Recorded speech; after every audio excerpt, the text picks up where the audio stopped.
Good evening, Crystal at the Rain Dance Ranch. So, I feel like a lot of my videos are sort of like, there's not much happening. But, I just wanted to make a video to talk today about sort of like the strategy or what I'm doing here overall. So there's more than one thing, and I may not even cover them all. But first of all, I practice regenerative gardening, and until I sort of came across people who are practicing regenerative gardening, I wouldn't have been able to put a name to it. But I won't talk about what regenerative gardening is in this video, but it's really all about working with Mother Nature, which we've all heard, right? And a lot of what it has to do with is not using fertilizer.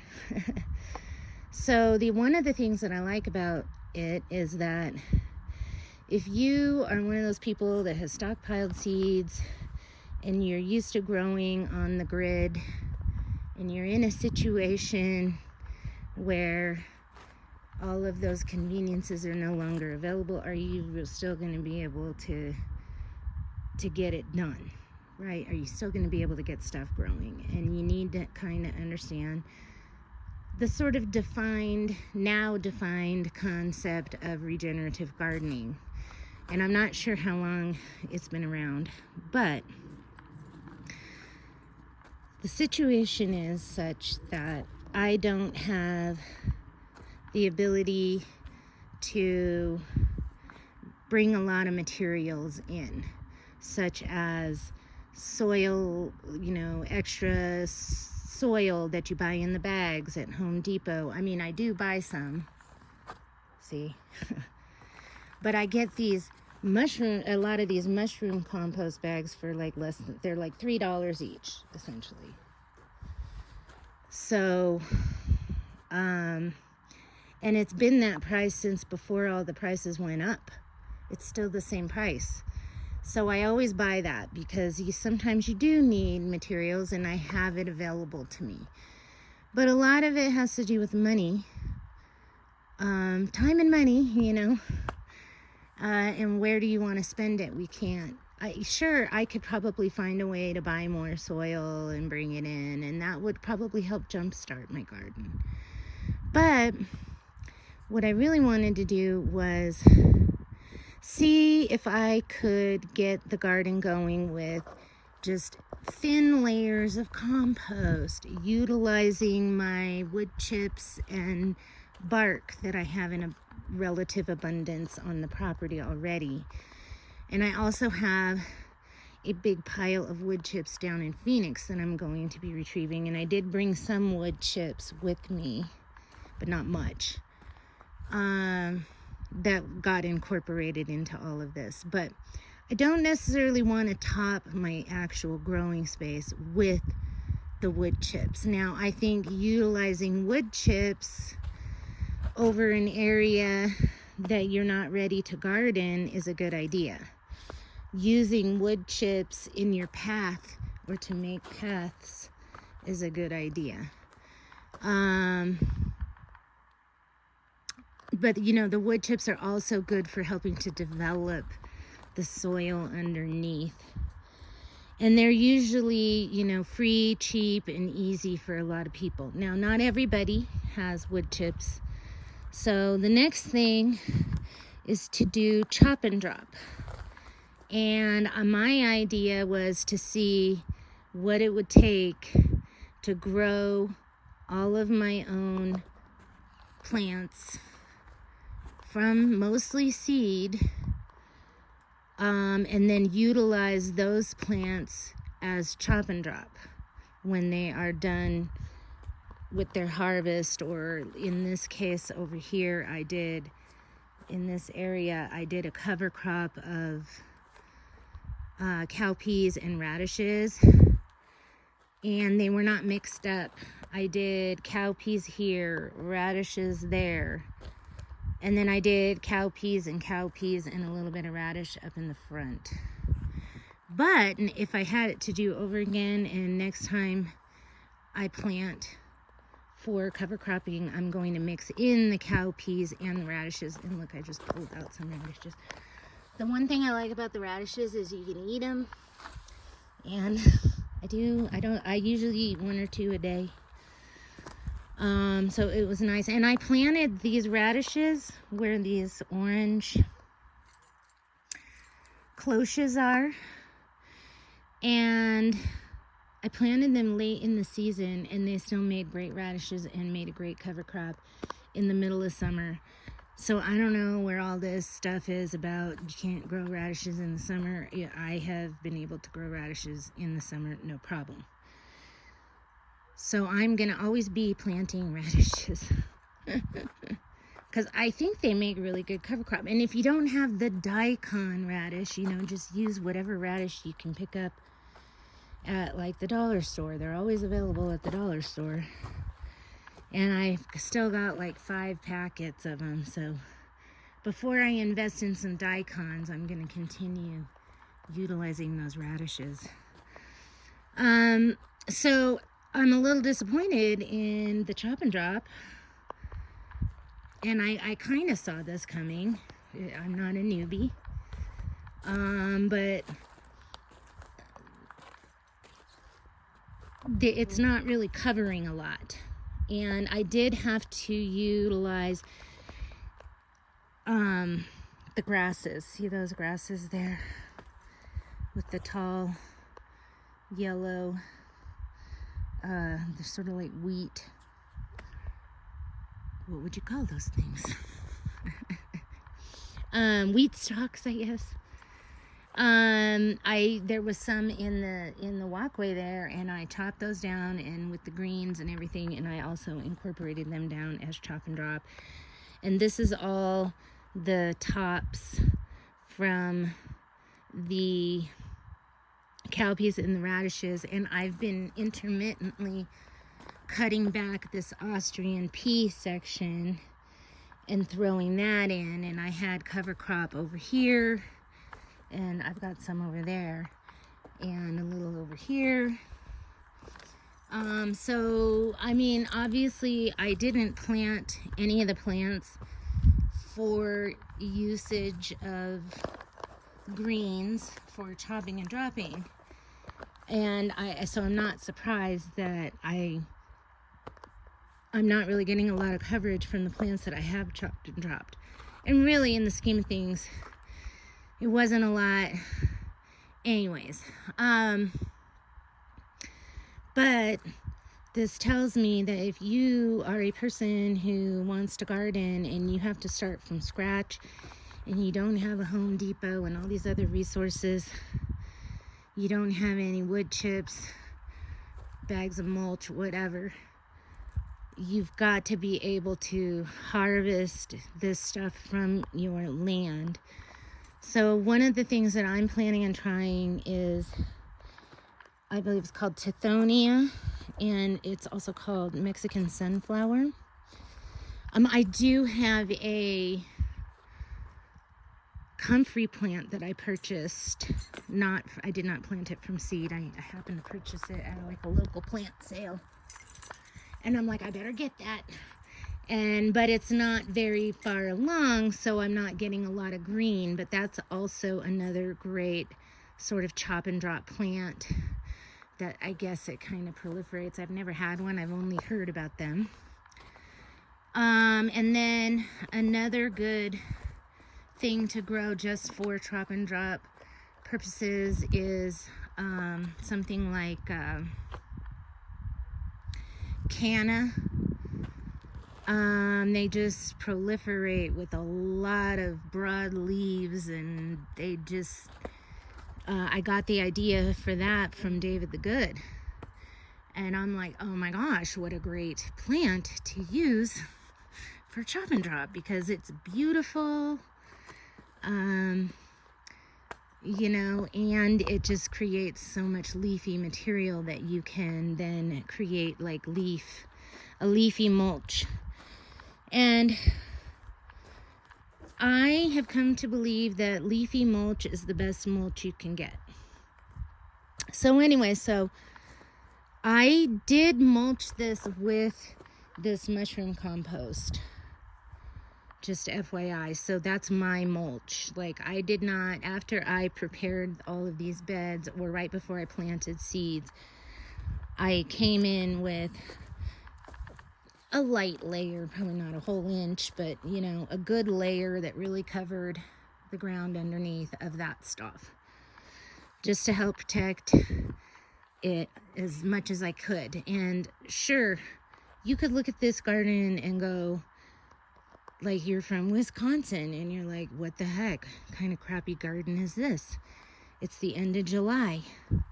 Well, I mean, the shungiku, no complaints. My sunflowers did amazing. But yeah, I am a little disappointed in the sizing of a lot of the plants.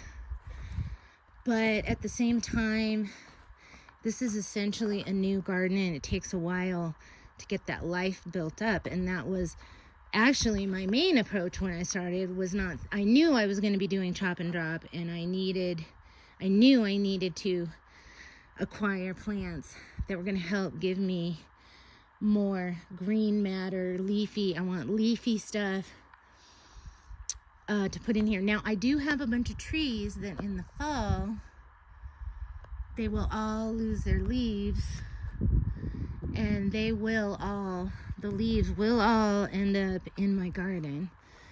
But I'm not, and I could pull a few branches off, but I'm just not going to do that for other reasons.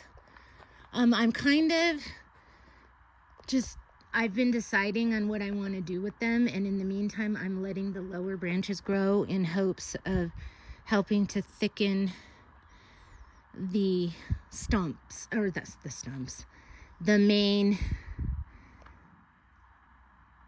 what do you call it? The main part of the tree, the trunk. I'm trying to thicken the trunks this year. And, but the other thing that I knew I needed to do, which is huge in regenerative gardening, is I really saw all these plants as cover crops, essentially. Certainly, some of them are going to have some future benefit for me, which I'll talk about in a minute, but I wanted to get a variety of plants in this garden bed. And I think I came up with a number of like 12. I wanted 12 different varieties of things growing, or at least I was going to try to plant 12 different varieties of things. And I think I planted more than that. But let's see. So we've got, in here, we've got shungiku, yarrow, cilantro, and alyssum. So 4 things in there.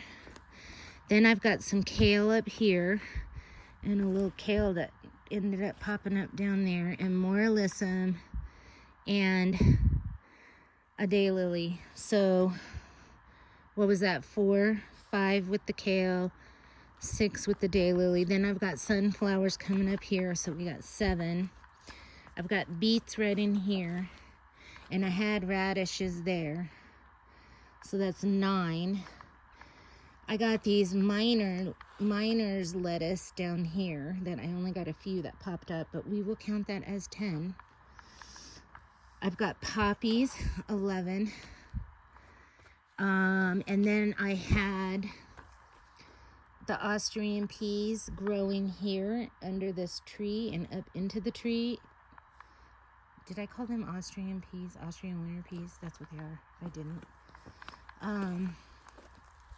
But I left this stand here, and it just kind of keeps proliferating, and I'm kind of liking that as a cut and come again leaf mulch material. And I kind of wish that I hadn't terminated the Austrian peas that were growing up into this tree.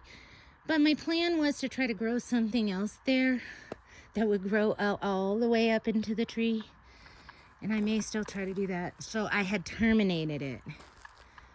And then over here, I had planted some stuff that didn't come up. And I have alliums over here, gladiolus here, and I've got a zucchini growing down there. So I don't know if you want to count this part of the bed, but I feel like it's all interconnected. So I don't know, I almost hit 12, or I did hit 12 if you count that. And the other thing I wanted to do is I wanted to find out what would grow from seed in a cold weather scenario, because I'm used to living in zone 9 in the desert or Southern California, where you can kind of just do anything you want. Well, not so much in Phoenix, but in California, you don't need a green thumb. You just need to be diligent about watering and maybe know a little bit about soil or something. But I mean, you could pretty much grow anything in California without hardly much effort. It's so wonderful there. Anyways, so I did find out what I could get to grow, and this shungiku was one of them, and this shungiku is way better than I ever imagined. And so the yarrow will eventually become cut flowers. These shungikus are actually good for cut flowers, especially if you're trying to do sort of like those country mason jars as a cut flower seller. And then I've recently found out that the brassicas are good to throw in with the mix, and you want to have like at least 6 different varieties of plants in your cover crop mix, and it's best to do mixes. And some kind of a brassica is a good one. So I'm going to be doing kale, radishes, and cowpeas mixed together, and cilantro mixed in for my next cover crop experiment. I'm not sure exactly where I'm going to do it yet, but that's coming up. And practicing cover cropping is huge. One of the big things in regenerative gardening is ensuring that you constantly have stuff growing in your soil. So yes, you're going to have times where you just cleared something and you give it a week and you keep it covered with the cuttings or some kind of mulch, and then you plant something. And in here I left the roots of the cowpeas in these. Now I did pull the radishes out of here. However, over on this section, I had radishes all along here. And I left the roots in, and I'm going to wait another week or so, because I've heard that anywhere from 1 week to 3 weeks is how long you should wait after you terminate a crop. And especially, I believe, if it includes the roots of the plant in there, something like the radishes might be especially the case. I'm not really sure what this is going to do, but a lot of this is an experiment, and when you are gardening, you have to think like you're experimenting, right? So anyways,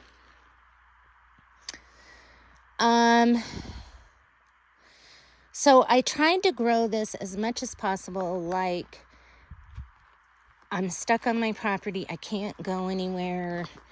The world has ended. There's no gasoline. And the only thing I don't have right now is water collection from the rain. And, but let's just pretend that you had water collection and you weren't afraid of losing water. Now, some of you that live in wet areas, it's probably not a big deal for you. Maybe you have a spring on your property. I know there's somebody that I will follow on YouTube. She has a spring that goes through her property, and she just gets water from that all year round. She lives in Ireland. I mean, come on, hello. That would be so wonderful. But I'm a desert girl, so here I am living in the high desert with 10 inches of rain and maybe another 10 inches of snowfall, which is good, but that would probably be a good year. And one of the reasons why I chose this area, because it's not as extreme as the low desert. And if your air conditioner in your car goes out, it's not that bad. But you still it's nice to have a good cooling system for your abode. Whether it's actual air conditioning or some other kind of passive situation. And that's another thing that I do want to work on, but that's not much to do with the actual garden. So this is how I am applying regenerative practices. And I'm planning on throwing in some poppies in with my cover crop mix. And I just heard somebody talking about it, and I need to find out more. But there's a guy that sells cover crop seeds, and I saw him on Matt Power's channel, who is fabulous. If you haven't run into Matt Power's channel here on YouTube, I highly recommend. And he was saying, he was the one who said it's really best to have like 6 different varieties of plants. So you could have like 6 different varieties of legumes, but what you really want is 6 different varieties of something, like maybe 2 types of legumes, 2 types of brassicas, 2 types of radishes. Some clover is probably completely different. I'm assuming clover is not a legume. And then I just can't think of any other type of plant off the top of my head. I mean, maybe sunflowers are a different plant. The shungiku is probably completely different.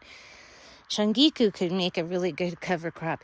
And a little bit, I love this shungiku. So happy I bought that.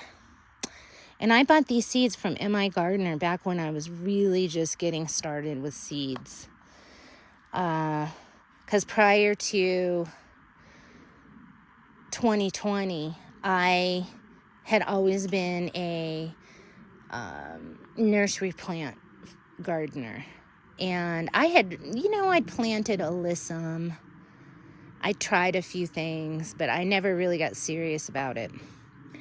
And from about 2018 to 2020, I was studying planting with seeds really, really hard. And I had purchased a grip ton of seeds right before 2020 happened from M.I. Gardener, mostly. And they accidentally sent me the wrong order. And it was a big order, too, similar to mine. And my size of order. Like there was 25 packs in there or something. And I called them up. I'm like, hey, I got the wrong order. Do you want me to send them back? And they're like, no, we'll just ship out your correct order and keep those. So I just had on top of all the seeds I actually purchased, I got a buttload of seeds for free. That year that I first bought, I probably spent $250 on seeds. And a lot of them I still have and never even tried. But they're still growing. And I'm sure some of them won't. But, so the key to gardening is having a variety of plants all in one planter.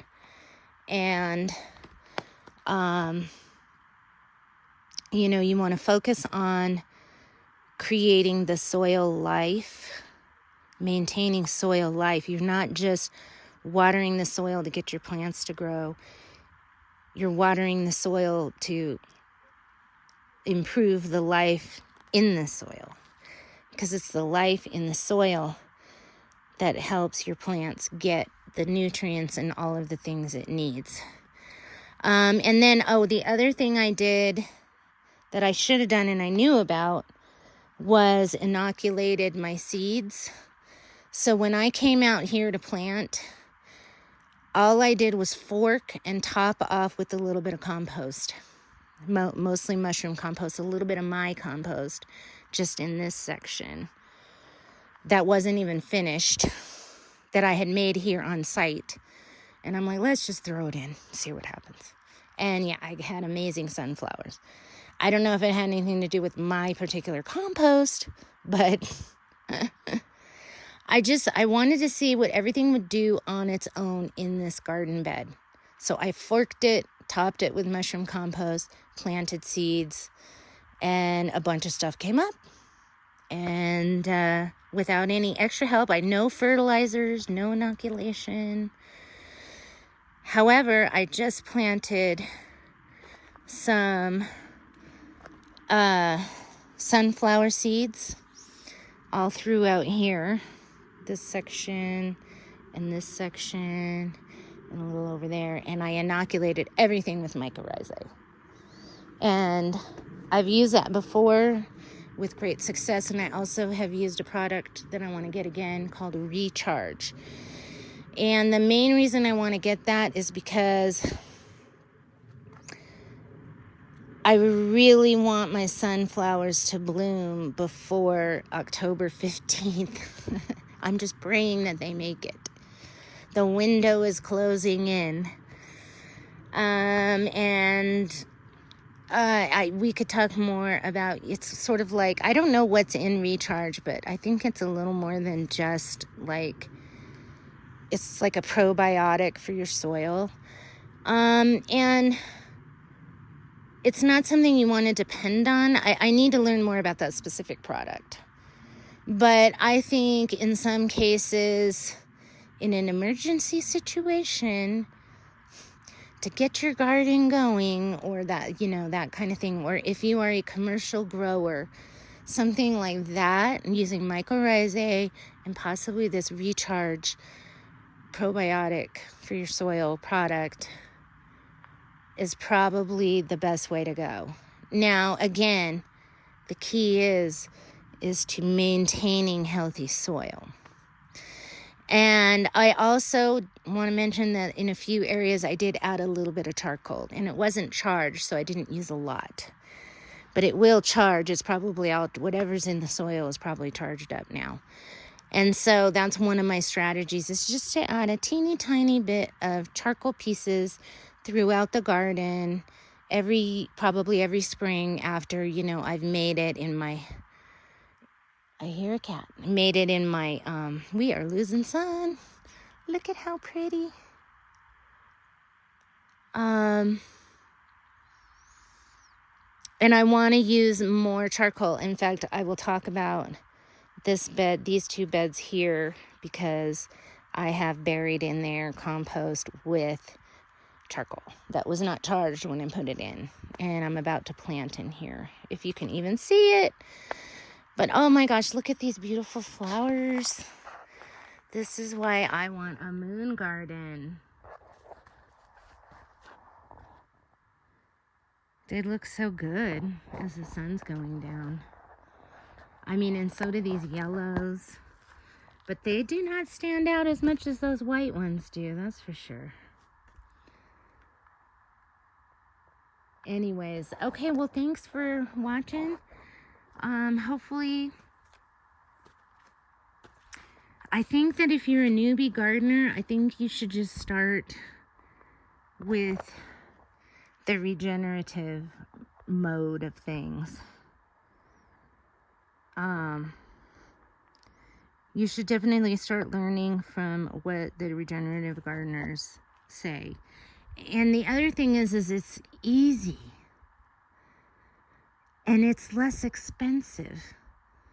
And maybe there could be certain things that you have to do along the way that are harder to do, or it takes more time. But in the long run, with a little bit of investment, you can have a Mac Daddy garden every year without having to spend gobs of money on stuff. And so whatever time you're spending developing your garden, it'll pay off in the end. All right, Crystal from the Rain Dance Ranch. When it rains, go out and dance.